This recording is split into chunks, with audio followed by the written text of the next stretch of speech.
नमस्कार, मेरा नाम है शैला और आप देख रहे हैं शैला नाहिद ऑफिशियल। आखिर नई संसद में इस तरह के हमले क्यों हुए, कैसे संसद तक वो लोग पहुंच गए और इसमें मुसलमान एंगल क्यों नहीं ढूंढ पाई मीडिया, हम आपको पूरी खबर बताएंगे।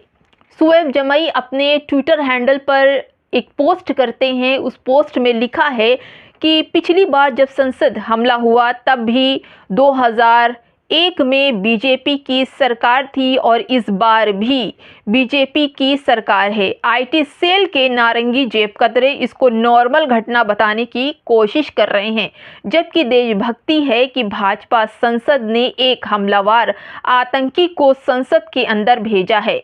वहीं दूसरा व्यक्ति प्रधानमंत्री से मिलकर आता है। देश की संसद पर हमला करने वाले आतंकी सागर शर्मा, अनमोल शिंदे हर लिहाज से भाजपा के बड़े नेताओं के करीबी हैं, तभी तो इनको रेफरेंस पर इन संसद में घुसने दिया गया।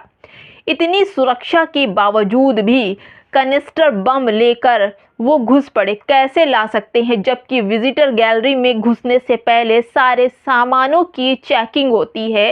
लोकसभा चुनाव से पहले फिर से कोई साजिश रची जा रही है।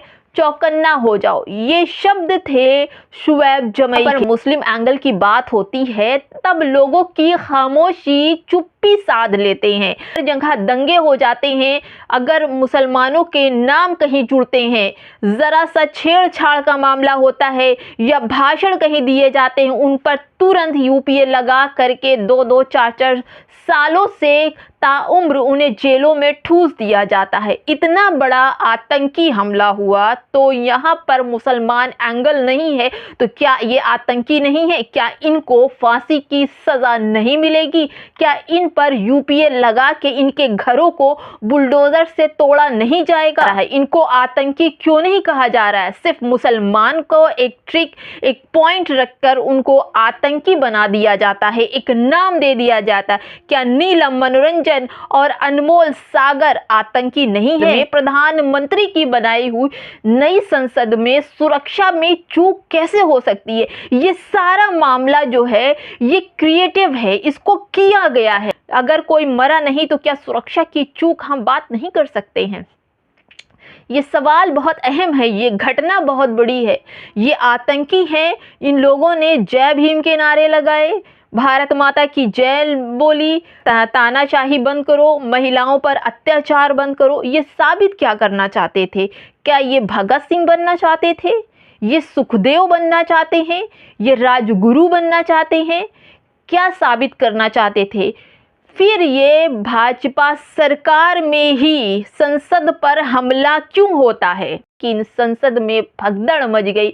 मंत्रियों की जान जोखिम में जा सकती थी, वो जहरीला धुआं हो सकता था, वो बॉम्ब ब्लास्ट कर सकते थे, वो मानव बम बन सकते थे, लेकिन मीडिया सन्नाटे में बैठी है क्योंकि ये मुस्लिम एंगल नहीं है।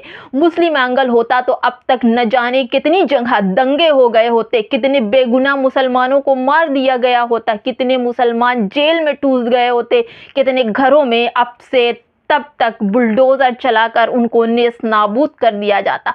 आखिर शर्मा, वर्मा, शिंदे, नीलम, अनमोल, मनोरंजन कौन है? रिश्तेदार हैं, सगे में से हैं, इसलिए उन पर जल्दी कार्रवाई नहीं होगी।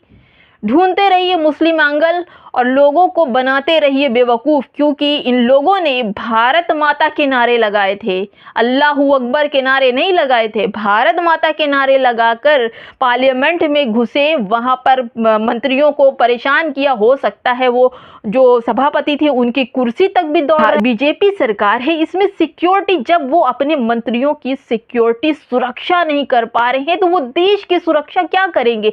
बेटियां अक्सर परेशान हालात में दिखाई पड़ती हैं।